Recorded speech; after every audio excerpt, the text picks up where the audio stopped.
Donc pour le premier thème, nous avons donc décidé de nous intéresser donc à l'histoire de Petra, ou plutôt à celle de sa disparition et de sa redécouverte. Nous allons débuter cette session à nouveau par la lecture d'un court extrait de Petra s'égarer vers le ciel. Ouais.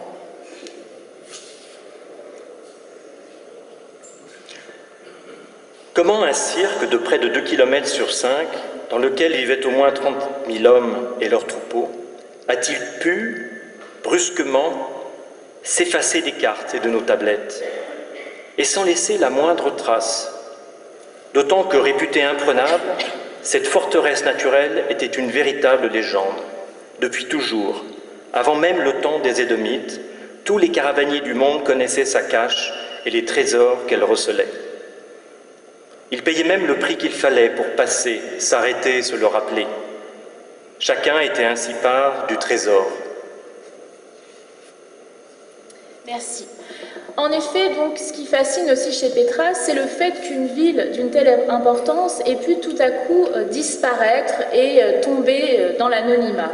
Ainsi, dans un autre passage de votre livre, vous dites « Mais comment une telle merveille a-t-elle pu autant rayonner, connaître gloire et tant de richesse, et puis d'un coup, d'un seul, disparaître, et durant si longtemps ?» En effet, au XIIe siècle après notre ère, suite aux conquêtes de Saladin, Petra tombe dans l'oubli. Seuls quelques érudits lisant les auteurs grecs, latins et byzantins connaissaient encore l'existence de cette cité. Et ce n'est donc que 6 siècles plus tard que la ville fut redécouverte par un jeune explorateur et orientaliste suisse. Donc ce qui fascine ici, c'est qu'une ville ayant eu une aussi grande importance dans l'Antiquité ait pu être abandonnée et tombée dans l'oubli, mais surtout ce qui fascine, c'est l'aventure que constitue sa redécouverte. Encore aujourd'hui, on peut tous être admiratifs de ces explorateurs qui traversent le désert à dos de chameau pour découvrir des cités disparues. Ainsi, je vais passer la parole à Pascal Inand-Belfond qui va donc s'intéresser à cette redécouverte de Petra et aussi à la découverte même du site à travers le SIC.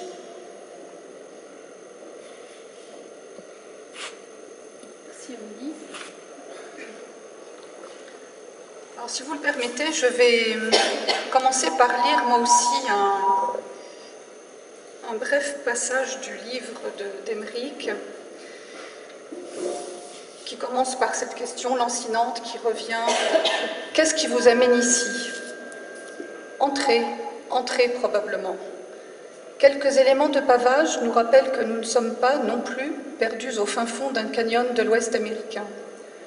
La civilisation est là, sous nos pieds, avec son poids, celui des premiers aventuriers qui se risquaient dans le conduit, et le poids des passeurs ou des poètes qui savaient dans quoi et pourquoi ils s'engageaient. Alors ces mots ont eu pour moi une résonance particulière parce que j'ai vraiment eu l'impression qu'en écrivant ce petit livre, Éric Monténard mettait en quelque sorte ses pas dans ceux de ces premiers aventuriers qui s'étaient risqués à Petra.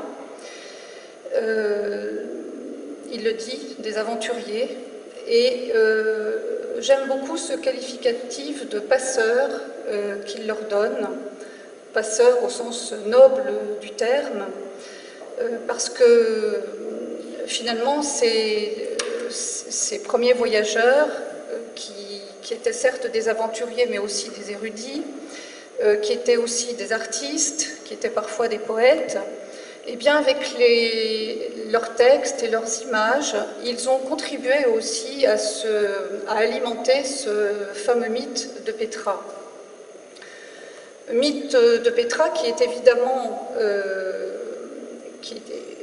évidemment favorisé par, on le rappelait il y a un instant, par la relative discrétion des sources littéraires antiques au sujet de la ville. Elles ne disent pas exactement où elle se situe.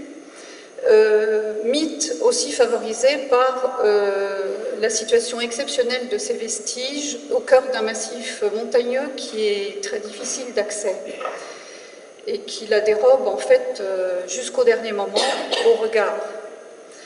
Alors, ce conduit dont parle Émeric, c'est ce que vous avez sous les yeux, c'est ce fameux SIC, ce long défilé d'environ 2 km et extrêmement étroit, au point que parfois les parois rocheuses dissimulent le ciel.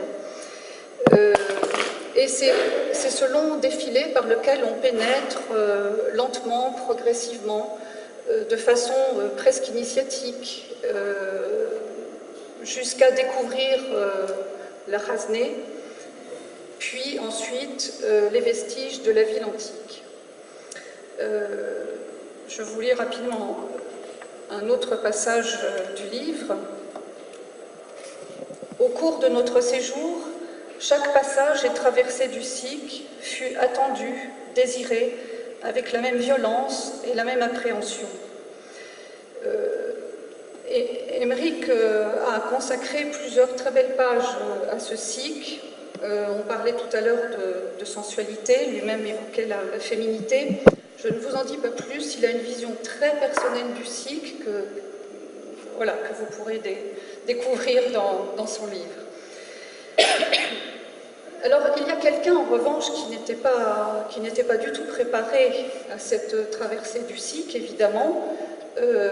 C'est celui qui est entré, enfin, en tout cas, le premier voyageur occidental qui est entré, c'est Johann Ludwig Burckhardt, ce jeune Suisse de 28 ans, qui venait de passer 3 années en Syrie à parfaire sa connaissance de l'arabe et aussi à étudier les textes coraniques. Il était envoyé là par la prestigieuse association africaine de Londres et il était censé ensuite aller découvrir les sources du Niger. Et donc, au bout de 3 ans, il se met en route, il quitte Damas pour le Caire, et chemin faisant, il entend parler de fabuleuses ruines qui se situeraient dans le Wadi Moussa.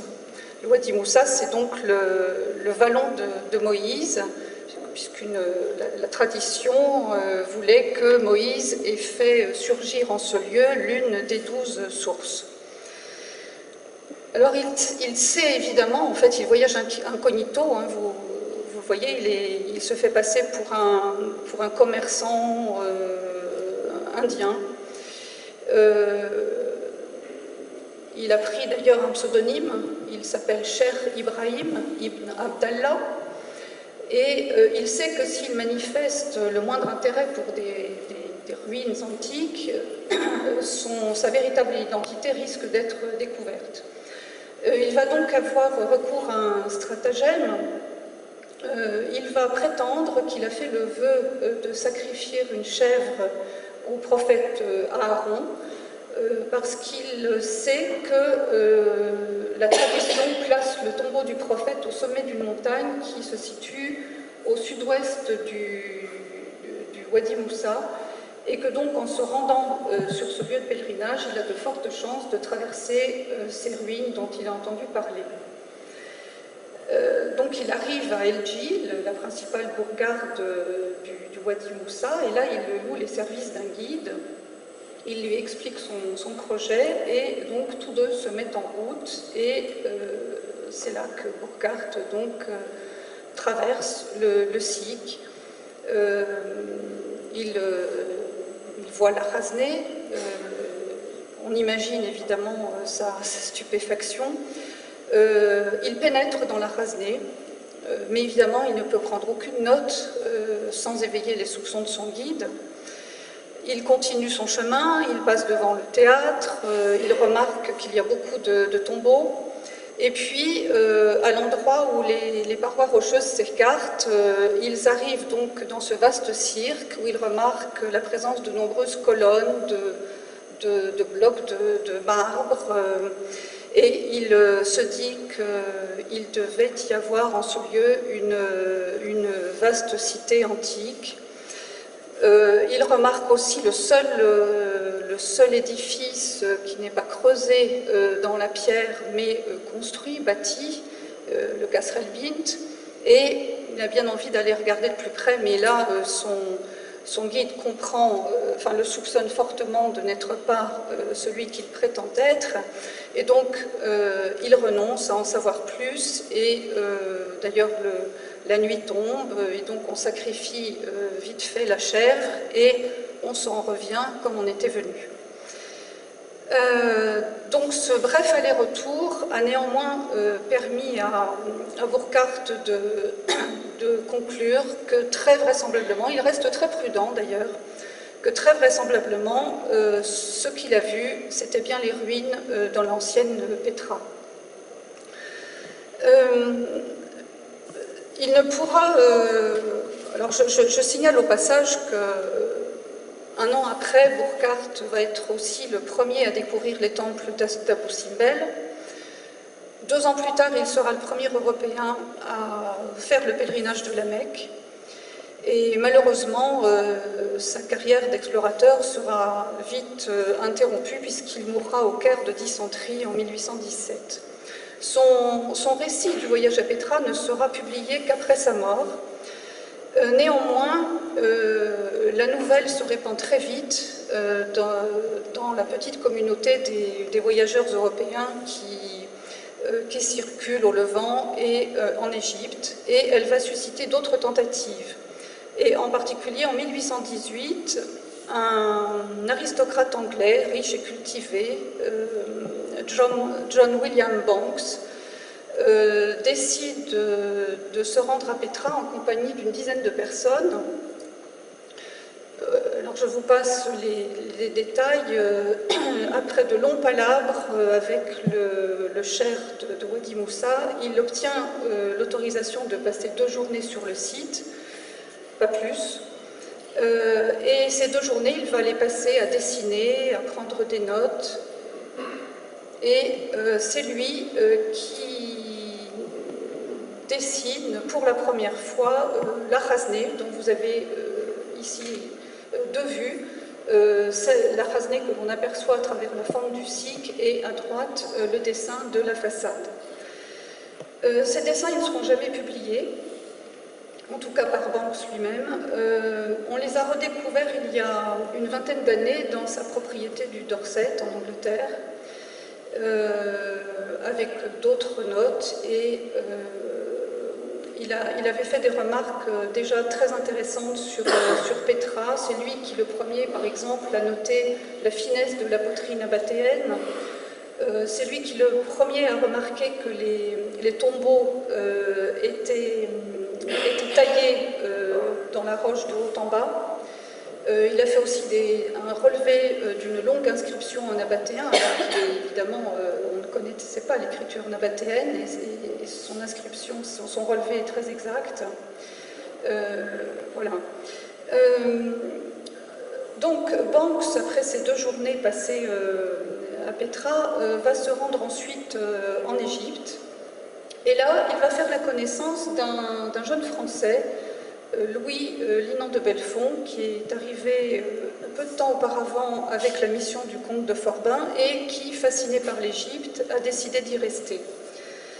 Il repère assez vite les talents de dessinateur de ce jeune homme, et pour son propre compte, William Banks lui confie des missions d'exploration en Nubie, au Soudan. Et puis il sait aussi que le jeune Linan rêve d'aller à Pétra. Et une fois qu'il sera rentré en Angleterre, Banks va faire en sorte que l'association africaine, cette même association qui avait mandaté Burckhardt, envoie Linan en Arabie pétrie. Au Caire, Linan, alors là on est maintenant en 1828, et Linan parle très bien arabe, il est installé depuis 10 ans en Égypte. Il a déjà parcouru plusieurs fois les vallées du Sinaï, et donc il connaît très bien les tribus du Sinaï, ce qui va l'aider considérablement pour ce voyage.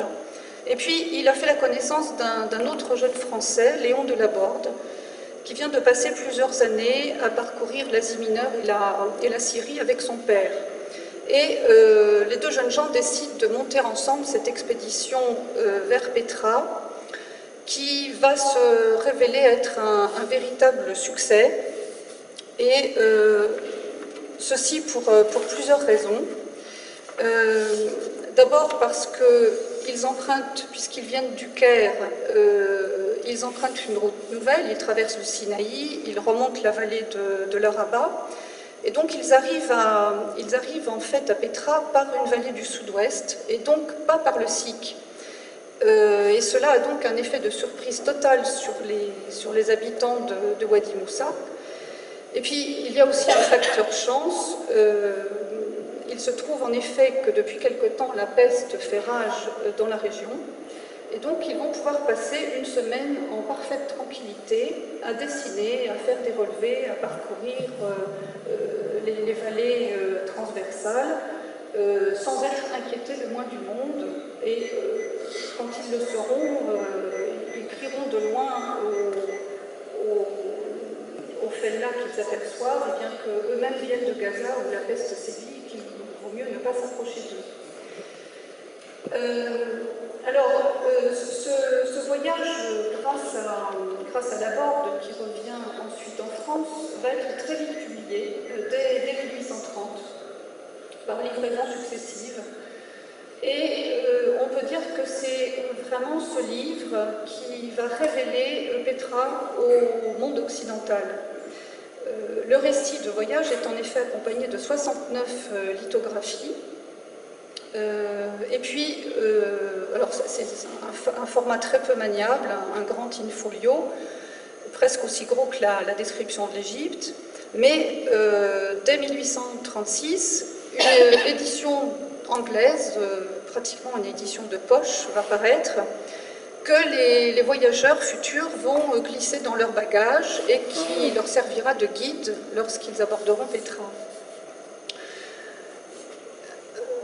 Dans ce livre, en effet, on peut trouver, je peux avoir le premier plan de Pétra, et l'on peut voir qu'il se révèle déjà relativement exact. Ils ont bien repéré l'orientation des différentes vallées.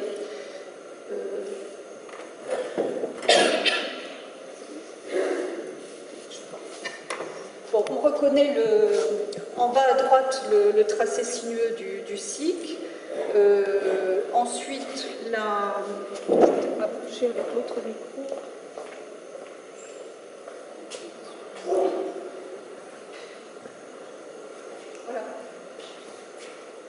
Donc voilà le Siq. Ici, la Razneh.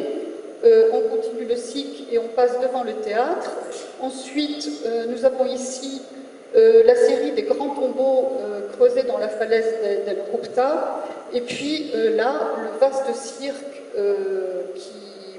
où se développait la cité elle-même, avec l'indication ici du Kasré-Bint, donc ce temple construit et non pas creusé, que les dessinateurs ont d'ailleurs relevé.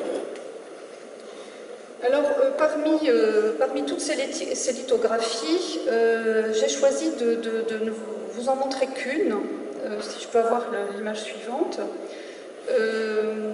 qui est accompagnée à droite du dessin inédit de Linan, un petit peu différent. J'ai choisi cette lithographie parce qu'elle représente un monument que vous ne verrez plus, pour la bonne raison qu'il s'est écroulé en 1895. Alors là, je vais lire ce qu'en dit le poète. Et soudain, le Bab es-Siq est là, devant nous. C'est la porte du défilé, donc l'entrée du Siq. Il y a peu de temps encore, un siècle peut-être, l'entrée de la gorge était surmontée d'une arche. D'ailleurs, l'un des bédouins présents, visiblement le gardien du lieu, avant même que nous nous posions la moindre question, nous montre ce qu'il en reste. Si je peux avoir la diapositive suivante. À peine plus que des encoches et encore 2 abouts sur lesquels la voûte devait très certainement prendre appui. Alors, si cette arche de Bab el-Sik n'a pas exercé sur les voyageurs la même fascination que la Rasneh, elle les a beaucoup intrigués. Ils se sont demandé si ce n'était pas un aqueduc. Ils ont essayé de vérifier. Et en tout cas, tous les voyageurs qui se sont succédés à Petra ensuite en ont parlé et souvent l'ont dessiné. Je peux peut-être avoir voilà, j'ai choisi quelques exemples, il y en a beaucoup d'autres, qui s'échelonnent en fait de 18. En haut à gauche, c'est un dessin de l'arche de Bab el-Sik qui était réalisé par Banks. Ensuite, c'est le dessin la lithographie de Laborde. Nous avons ensuite une lithographie de David Roberts, le dessin préparatoire date de 1839.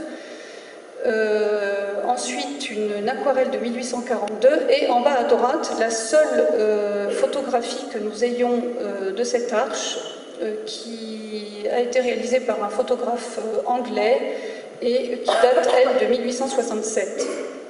Alors vous voyez que c'est extrêmement difficile à photographier parce qu'en fait on entre presque ensuite dans un tunnel. C'est l'avantage du dessin, c'est qu'on pouvait indiquer des détails qui restaient dans l'ombre pour le photographe. Vous voyez aussi que, comme ce photographe, Laborde et Linan avaient livré une vision en noir et blanc de Petra, ce qui est fort dommage évidemment pour une ville où la couleur est si importante. La couleur, elle a été introduite pour la première fois par les lithographies de David Roberts. David Roberts, qui d'ailleurs connaissait, avant même d'aller à Petra, le livre de Laborde et Linan, qu'il avait même en partie copié pour illustrer un ouvrage sur les sites bibliques. Et on voit d'ailleurs, si l'on compare la lithographie de Laborde au centre et le dessin, et la lithographie de David Roberts, on voit à quel point Roberts est tributaire de son prédécesseur. Il a d'ailleurs recopié les mêmes erreurs. Il n'a pas indiqué la petite niche que l'on voit bien sur le dessin de Linan qui se trouve à droite de la niche principale. Puis c'est la même mise en scène avec les personnages au premier plan à gauche. Mais il a voulu donner aussi une vision beaucoup plus romantique, grandiose de cette arche, quitte à en exagérer la hauteur. Cette arche, quand elle était encore en place, elle était à une hauteur d'environ 16 mètres. Beaucoup de voyageurs, d'ailleurs, ont exagéré sa hauteur. Ils sont même, parfois, ils ont parlé de 30, 50 mètres, tellement ce devait être grandiose. Ce que vous voyez aussi, c'est qu'à cette époque, le ravin de Wadi Moussa était encombré de végétation, de tamaris, de lauriers roses, de figuiers, dont nous entendrons peut-être parler dans un instant, ce qui n'est plus du tout le cas actuellement. Et alors j'ai aussi mis là, en bas à gauche, une aquarelle qui a été réalisée en 1842 par un peintre allemand qui appartenait à une famille installée à Malte, une famille de peintres, qui louait ses services en fait aux voyageurs, aux riches voyageurs qui faisaient ce qu'on appelle à l'époque le grand tour. Et en quelque sorte, il lui servait d'appareil photo. Il dessinait des aquarelles au fur et à mesure du voyage, et celle-ci a été retrouvée dans un album souvenir qui appartenait à un aristocrate irlandais. Voilà, donc cette arche a vraiment fasciné tous les visiteurs, et ce qui qui est étrange, enfin c'est une ironie du sort, c'est qu'elle s'est effondrée en 1895, un an avant que commencent finalement les premiers relevés scientifiques à Petra. Et les savants allemands Brunhoff et Domaszewski qui se sont rendus à Petra à cette époque sont arrivés un an après cet effondrement et ils notent la présence de l'arche mais en tant que ruine. Et ils ont choisi la lithographie de Laborde pour illustrer leur mention de ce monument.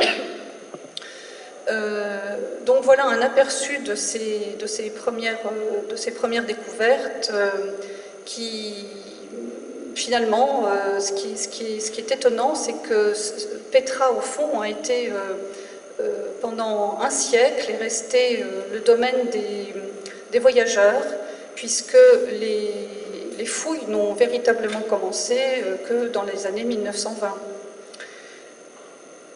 Je vous remercie.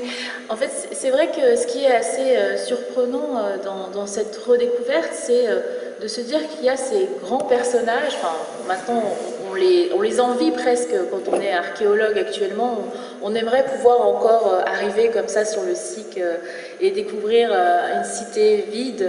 Et c'est vrai que ce qui, moi, m'étonne, c'est qu'est-ce qui pouvait bien pousser ces explorateurs à traverser ces déserts. Est-ce que c'était pour leur culture personnelle, pour l'aventure, etc. Est-ce qu'on sait un peu qu'est-ce qui les poussait à se rendre dans ces cités? Alors pour Burckhardt, je ne sais pas. Bon, de toute évidence, alors je crois qu'on peut situer du côté de la forteresse croisée de Schobach, hein, le lieu où il a entendu parler de ces ruines, sans doute par des populations, enfin bien évidemment par les populations locales hein, qui traversaient ce défilé. C'était une voie quand même de passage de caravane. Et donc c'est la curiosité qui l'a poussé. Pour Laborde et Linant, c'est autre chose. Ils le disent eux-mêmes. Ils ont une phrase intéressante. Ils disent « Nous ne voulions pas voir Petra, nous voulions l'emporter dans nos cartons ». C'est-à-dire qu'ils voulaient dessiner ces vestiges et les faire connaître autour d'eux. Et ce qui est vraiment intéressant, c'est de voir que même si actuellement, lorsqu'on regarde ces ouvrages publiés, on peut se dire que c'est pas très scientifique, au sens qu'on peut le considérer maintenant, mais que ce sont toujours des éléments sur lesquels on peut s'appuyer, puisqu'il y a eu des destructions, etc. Donc c'est vraiment important.